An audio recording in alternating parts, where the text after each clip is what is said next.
So thanks for taking the time on this, Jessica. So you've heard about the basic concepts of GodBePay and what we're kind of thinking of doing, but we'd like to make sure that we're not going totally off the reservation in terms of what's really allowed here. So let's just say that Jessica is using GodBePay and wants to make a $100 payment, and we're going to allow that to happen, and it's going to come via her debit card. We're really just sending the messages to get to their bank. What is our requirement? Do we have to worry about the regulatory kind of pieces behind the scenes? You sure do. I think so. Yeah. So you're tapping into the debit card network, but you're providing the access piece to get into the debit card network. So you're going to have a relationship with a debit card network, because when that transaction takes place in a store, it is providing the information. It's the authorization through the debit card network will check the balance in that shopper's account, make sure the money is there, and then later at the end of the day, settlement will happen, which means that's when the money is exchanged through the Federal Reserve system. Usually they'll settle with the ACH network, and they'll take all the debit card transactions that merchant has throughout the day, and they'll settle them up on the other side with that shopper's account. So I guess you kind of answered one of those other questions. There's no physical money involved. It's like no one's going behind the scenes and shipping dollars left and right. It's all bits and bytes. That is right. So the merchant, the retail store you're at will have a bank that they keep their money in. That's how they process those debit card transactions, through that merchant acquirer. And then the shopper also has that bank account. And so when those banks tap into that network, they also have an account with the Federal Reserve. So the Federal Reserve only provides accounts to financial institutions. So when the Federal Reserve is the switch in the middle, and they'll settle those transactions, much like balancing a checkbook. So it's just keeping a ledger, and the Federal Reserve will move the money in between the banks, and then the banks will settle up with their customers, the store and the shopper. So that's important. I think that's something you just mentioned. So GodBePay can't come to the Fed and say, we want to open an account with you. That's we have to have it through a bank? Is that That's right. A traditional financial institution will have an account, will have a charter with one of the regulators, one of the federal regulators, which is OCC, FDIC, or the Federal Reserve, or if it's a credit union, through the NCUA. And then they could also be chartered through a state regulatory agency. And then we have started to see and that would be for a traditional financial institution that does lending, deposit products, and also payments. And then we have started to see novel charters pop up. So if you just want to do two of those things, you just want to have a transaction account that you provide and payments, we have started to see some regulators allow for these novel charters, we're calling them. Some states are a little more lenient than others, like in Wyoming, they have crypto charters and so forth. And so the Fed just recently announced that we will consider some novel charters to have access to accounts, but it's a very new process, and there will be a great bit of due diligence. And so it's probably more trouble, at least for somebody like us just getting started. That would be a lot of application, a lot of scrutiny before we can do something. It's a long process. It requires a lot of risk and compliance to be in place already at the organization. So the easiest way is to partner with a bank who's already connected to the payment system, who already has a payment account with the Fed, and also has risk and compliance already baked into their services. So that's the easiest way to access the payment system. I want to come back to that risk and compliance piece, because that's something that we need to kind of talk about. And Jonathan, obviously we're very early. I think right now we're talking about mainly doing payments. I don't think we're not thinking about taking deposits. We're not thinking about making loans. We may want to do that someday, but from that standpoint, so in theory, we would be able to do maybe one of those novel charters, as you mentioned. But to do that, we'd have to actually file an application to become like a bank, basically, right? That's right. So you would want to, instead of doing a novel charter to begin with, that might be a phase, 2 or 3 down the road. But you would need to be a money service business, and so you'll have to get a license in each state as a money transmitter, because you in effect are making that money move even though you're not a bank. Now, it used to be that you have to go to each state one by one to get this license. It is expensive and it can be costly.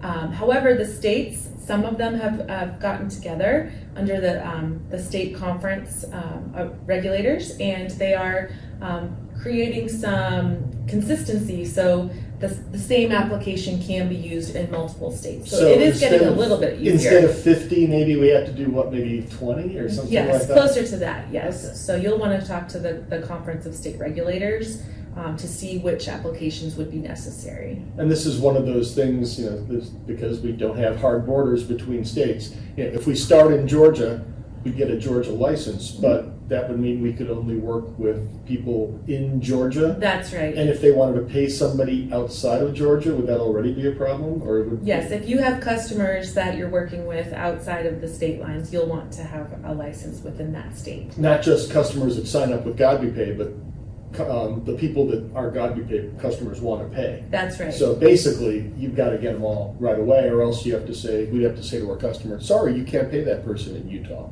That's or right. Florida or something like that. That's exactly right. And so the states are, required to protect their consumers in their state. So that's why you would have to have that licensing. And you might have heard of sometimes for online gambling, right? So if you're in a state that does not permit online gambling, and you go to use your credit or debit card with your address in that state, you'll be prohibited.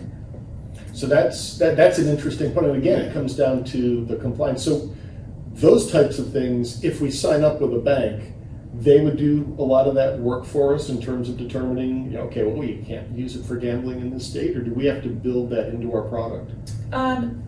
So you would want to seek a partner that can help you and Okay. give you some advice, but ultimately you'll be responsible.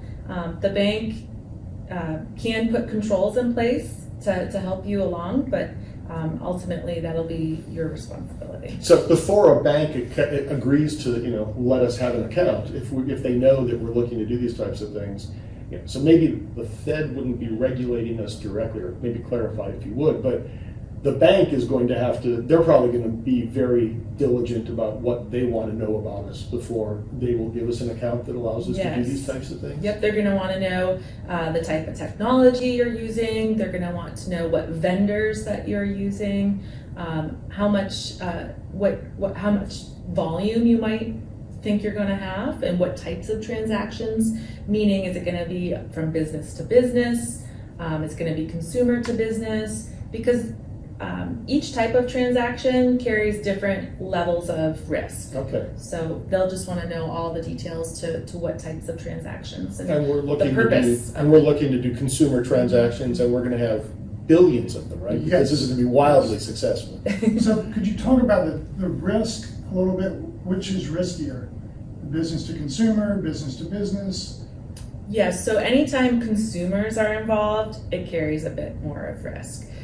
Consumers don't have the same controls in place that a business might have. Businesses do much more due diligence. They have much more controls in place. They have employees to carry out processes. Consumers are a bit more free with where they shop and why and how, and aren't necessarily in tuned to all the right ways to process. And so there can be, just operational errors, user errors, or there could be, they could be targeted for fraud, or they could lose their access device and those kind of things. So there's a little, and we do go above and beyond to protect consumers by regulation. So that will always carry a bit more risk. I've heard a couple things along those lines that people have told us we should watch out for. Is it Regulation E, I think? And then also I keep hearing about the CFPB, the Consumer Financial Protection Bureau. So when you say it, we look more carefully. We have a whole agency watching out for consumers, so we Yes. probably have to be aware of what they may be interested in too, right? Yes, and I would absolutely visit the CFPB, try to make contact there, because and also look to their guides. They have many guides to help you get started and help you put the right disclosures in place. So just think, you have to be very clear and conspicuous about when you're moving the money, how you're moving the money, if there's an error, what kind of dispute process that consumer should follow. And the CFPB is in charge of Regulation E right now, and that gives the consumer the right to dispute an unauthorized transaction and for them to be made whole in certain scenarios. Not every scenario, because there can be fraud where the consumer did it on purpose, but you'll want to give them all the right disclosures at the right time and with the right protections in place. I do have a question about moving money, kind of going back to, if my bank sends money to your bank, is it the Fed keep a central ledger? How's that validated, and how does that actually work? And what if there was a dispute between banks? It depends on the payment system. So the Federal Reserve operates as a switch for the ACH network, which a lot of debit card transactions at the end of the day do settle with the exchange of an ACH payment. And they're very cheap. You can do a lot of them all at once. And as the operator, as the switch, if you debit the shopper's account at their financial institution, at the very same time, they are going to credit that merchant bank account. Now, there's advice, there's confirmation, there's all these technical controls in place that shows each financial institution the exact time when that transaction took place. And then those financial institutions are then responsible for making that money either available to their merchant or debiting their consumer at the right time. And that's why those regs are in place, to make sure that the extension of the Fed, the banks, are doing the right thing at the right time. Does that answer your question? So, yeah, just a little bit more like, so I move $100 from bank A to bank B through the ACH. Both banks have to approve that, and then they just make an entry into their ledger. I have $100 less, and I have $100 more. And it's just that simple, or is there a central ledger somewhere in the underneath the Fed building that? The Fed does keep a central ledger for ACH account or check accounts. Those master accounts that that those banks apply for is a central ledger. Okay, and then that would be where, if I need to get funds, if I need to borrow funds from the Fed as a bank, that's where that's kept up. Right? That's right. So you're required to have a certain amount of reserves in those accounts for operating your payment systems for each bank. But sometimes, things happen where you do need to, borrow. It's called daylight overdraft, and you can continue it for, more than just a day. But it's very cheap lending, and it makes sure that the bank, it keeps the system safe so that we can keep business operating and can keep consumers or merchants in business at the same time. So it's almost the equivalent of, if I were to overdraft my account, and now I'm seeing more and more banks are saying, we'll give you $100 overdraft. We won't hit you for an NSF fee for some period of time. It's the same thing. The Fed's doing that on behalf of the banks to kind of keep everything moving. That's Is that a fair comparison? That is really, Okay. really great. So on the unauthorized side, I've been hearing a lot about, there's been a lot of press about Zelle. I guess Zelle's a little bit like Venmo, but for the banks. When you talk about unauthorized payments, there's somebody seeing, okay, I never made this payment, so I can dispute that. But there's also this idea of someone tricked me into making, you get like, Craigslist fraud and things that, yes, I said it was okay, but because they told me they were somebody they weren't. Whose fault is that? How does that get settled? Well, we, Regulation E, which protects consumers from unauthorized transaction, does not necessarily specify exactly if you send money because you were tricked in a scam. It does not necessarily define that as unauthorized. So we are at a point in time where we're seeing that this is more the way that payments are moving as push payments. And so it's going to be, there could be revisions to Regulation E down the road, but right now, it's important for each vendor, each bank that's providing a service like Zelle to really give the right disclosures. You can also put controls in place, like, have you paid this customer before? Do you know who this is? Is this the right person? Giving them a couple chances to say yes or no. And sending education, like, make sure you know who you're sending money to. So that's where clear and conspicuous disclosures and additional controls built into the technology is really important, because you want to make sure there is a regulation, unfair, Oh, it's deceptive, that UDAP thing. UDAP. I always get caught up with what all the letters stand for: unfair, deceptive, or abusive practices. Now, the CFPB or the FTC, the Federal Trade Commission, are watching every company to see, are they being deceptive, are they being fair or abusive? So you need to make sure you're not, and that goes into your marketing, to make sure that you're telling people that you're doing exactly what you're doing, that you're not offering, some savings account or investment account, that you're a bank when you're not a bank. You need to be sure that all of this is anything can really fit into UDAP. So I'm just picturing, obviously, we would never do anything like that to our customers. Correct. But if our customer gets tricked, not even by another company, but by some scammer on the street, we still wind up, they can still come to us or come to the bank and say, but I didn't mean to do that. That wasn't what, and we have to kind of be ready to deal with that, right? yes, you do. And the money is gone, right? And so And especially now, because it's moving faster, right? There's even less of a chance to stop it. That's So right. that brings me to another question. So we want to roll this out to different retails, like, Walmart, CVS, Walgreens, well-known. What if it's a smaller mom and pop? Do we have to do due diligence on them to make sure mom and pop are really mom and pop? Or Yes, you are responsible for doing your due diligence on all of your partners or vendors that you use to ensure that they are who they say they are. And if something does go wrong, I mean, despite everything we do, we discover that, down the road, some mom and pop was really skimming money off or something like that, or pushing charges that weren't real. Would the bank be the one that got in trouble? Would we be the one that got in trouble? Who winds up kind of in the biggest kind of I like to call this like the game of hot potato, like who's caught holding it. Yeah. But it really, the bank is ultimately responsible, but they're going to contract with you to say that you're going to be responsible for the Bank Secrecy Act. As a money transmitter, you're responsible for the Bank Secrecy Act and anti-money laundering, the AML laws. And so when you become licensed as a money transmitter, you are also responsible, just like a bank would be.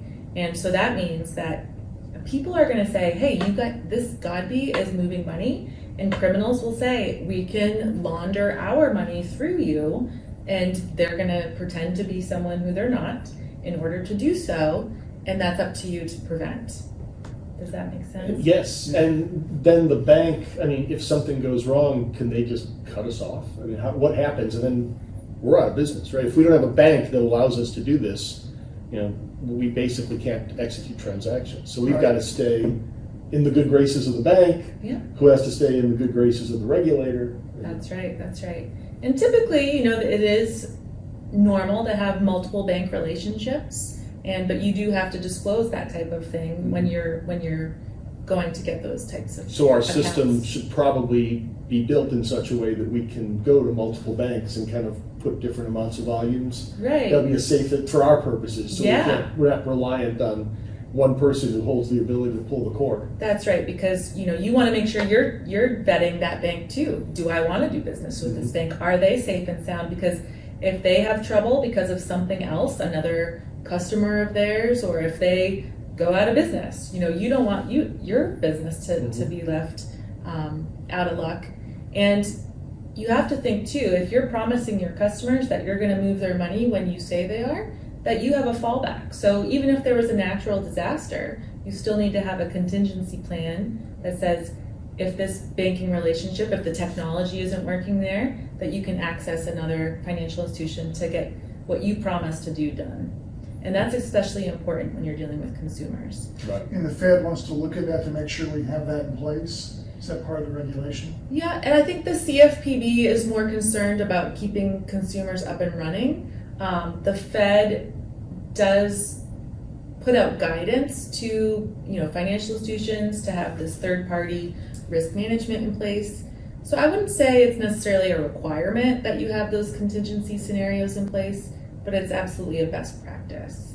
So I'm just jotting down here. So, I mean, we really have to be looking at the CFPB, the Fed, the OCC, the FDIC, the states, and maybe potentially for money transmitter. So there's a lot of pieces. And as you said, like right now, the regulations that people are looking at for unauthorized fraud, but these things can change too. Mm-hmm. And you mentioned that the states have kind of made it easier. So they can change just for the sake of changing harder, or they could get easier too. How do you keep track of all this stuff? There's a lot that we have to kind of keep a handle on. Mm-hmm. Well, it's suggested that you absolutely have legal and compliance as part of your team, and I know right now might not be the right time to add more expensive staff to your team. So having conversations with the Fed in these office hours environments. Also, the federal regulators, they have the FFIEC, which is all of them combined, and they get together, we get together and talk about what guidance we should put out when it comes to managing risk and that kind of thing, and all of the examiners that go to banks to make sure they're doing the right thing, that we're on the same page. So that would be a good one-stop shop, is to see what guidance the FFIEC has put out. One more set of initials, FFIEC. The good news about that set of initials is it combines a lot of them. So that's interesting. So when we start, once we raise more money and we start building out our staff, it sounds like we need a legal and compliance person pretty early in the mix to make sure that we really keep track of this stuff. Absolutely. Wow, that's really interesting. And the state regulator in your headquartered state would be a great place to start relationships and keep that conversation going, because they really do want to help, and getting involved with networks in Atlanta. We have FinTech Atlanta, where you can meet like-bodied companies and talk to them about their experiences and struggles as well. Where do you usually find these kind of people for compliance? Do they come out of the banks? Do they come out of law school? I mean, who kind of knows about this stuff? Wow, well, there are some schools that focus on financial regulation and compliance. I've seen some Juris Master's degrees that focus on that, but yes, often very much from a bank. That's a great place to start, because they've learned it by the book. If they're a compliance officer, they've been through lots of training, and a lot of the payment processors that are out there today have heavy compliance staff as well.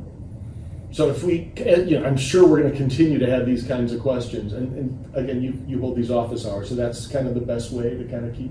Yes, absolutely. And we hold forums from time to time, so you can subscribe to our lists where we have webinars from time to time, and where you can come to the bank and get to know folks, and we have agendas that we put on, and it's a great way to network. And then when you do need to have a conversation about a specific issue, you know who to call. Fantastic. So Jessica, now that we're out of character, I know you actually started, if I'm not mistaken, you've been at the Fed now for what, about 10 years, is it? Almost 8. Okay. Yeah. But you came from the ACH side, which you talked about before, so you've always been kind of on the payment space. Can you, I always kind of, it's an interesting world to get involved in. How did you get into the payments world and the Fed specifically? Well, I definitely did not go to college to be a payments expert. I went for creative writing, actually, and I thought I might be a teacher or professor one day, and I applied to a job in a newspaper that was for a payments association, and I was a member services.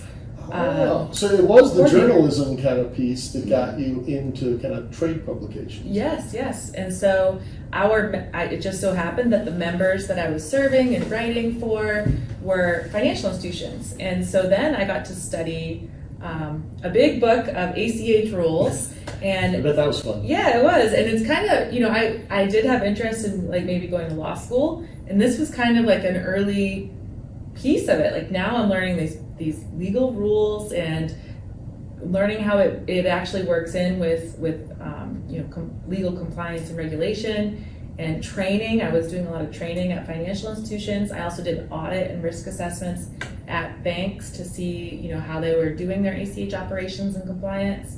And so it was just a perfect blend, and just really got to learn all the payment rules, and I love training. I love teaching and arguing the rules. Did you get to the Fed as part of their ACH network, or was that the way you wound up here? So, in fact, it was the Georgia ACH Association that actually began in the Fed in 1972, and it didn't actually become an external organization until the early 90s. And as a reminder, I guess, I'm not sure if you covered this in the class, the ACH network originated out of the Atlanta Fed. Right? Yes, Which is actually. one of the It was a research project in the late 60s with Georgia Tech and a bunch of, actually, could have been, I think Georgia State had some participants on that research group.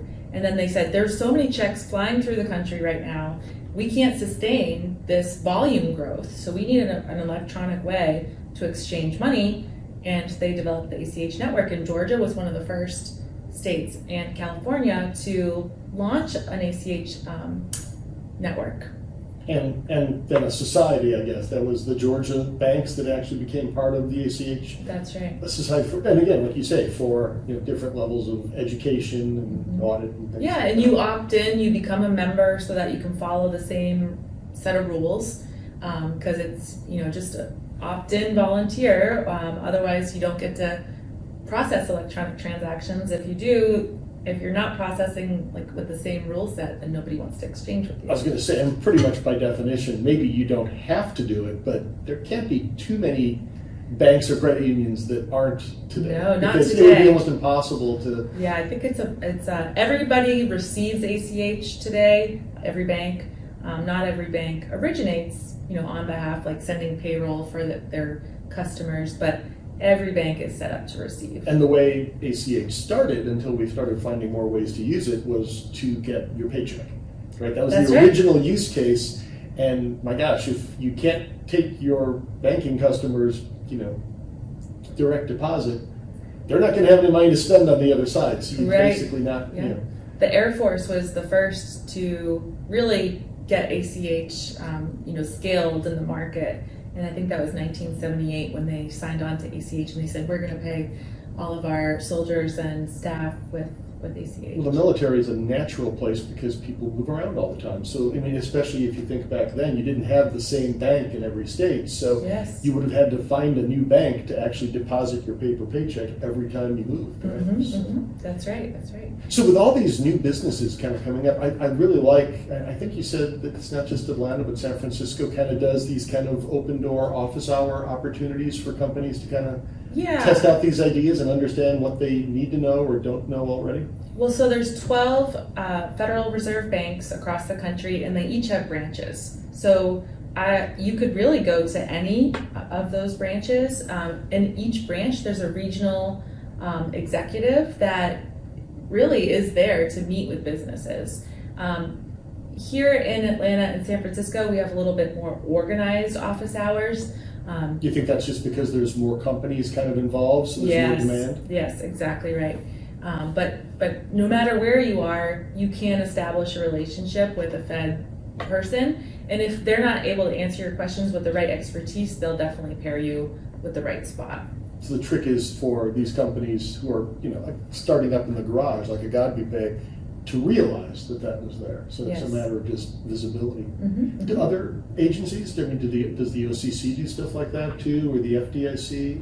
No, they're a little more closed door. So yeah. do you kind of, not to say you speak for everybody, but you're the entry point to the regulatory Yes. alphabet soup where you can find out. Yes, I would say so.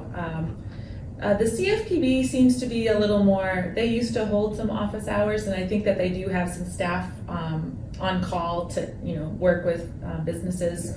They don't have as large a staff as, the Fed does with the coverage we do, but they do have regional offices. Oh, do they? I was about to ask, 'cause Yeah. I think of the CFPB as kind of a DC thing. They actually do have offices. Yes, I think they started their Atlanta office just 2 years Oh, ago. wow, I didn't know that. Yeah. But again, they're not, they have a couple people. Yeah, Not- and they're probably on the road or working remotely Yeah. or something like that. So I think the benefit with the Fed is that we operate cash throughout the country, so we have to have presence across the states. That's a good point. And so we have these big vaults, then we organize around that, so keeps us well covered, I guess.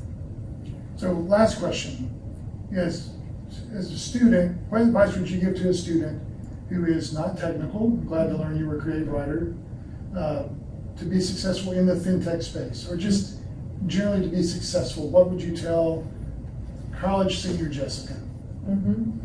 Oh gosh.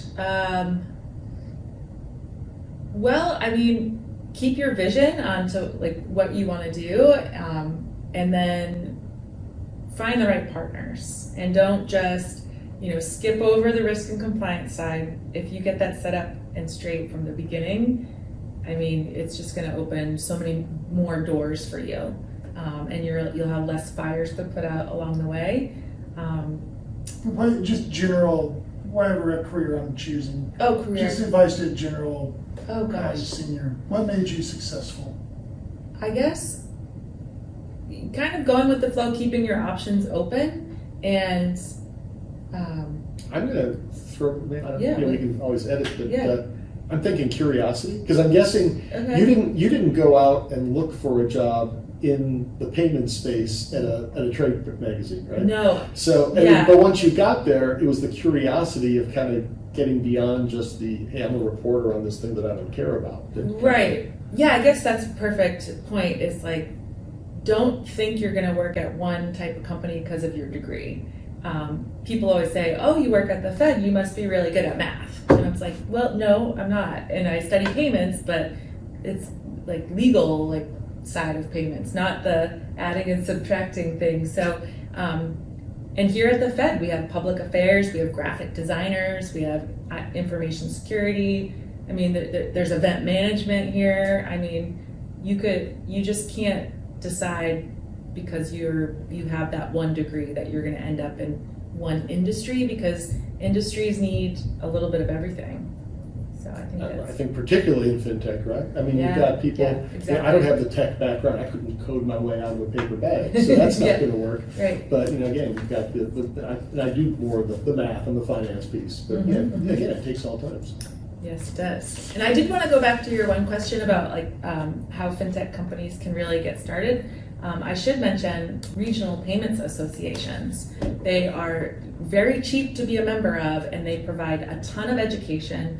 They have a membership helpline where you can call or email at any time, mostly business hours, but sometimes if you have a good relationship after business hours, because they're really there to serve their members. And so that's a great way to like extend your staff very quickly. So, what would be the Georgia version of that? Currently, it's Payments First, and so throughout the country, there's ePay resources that covers a great bit of the Southeast, but that's a great place to start. And Payments First is another. It's separate from ePay. That's another. It is. Those are two that kind of are in the same area. Got it. Yeah.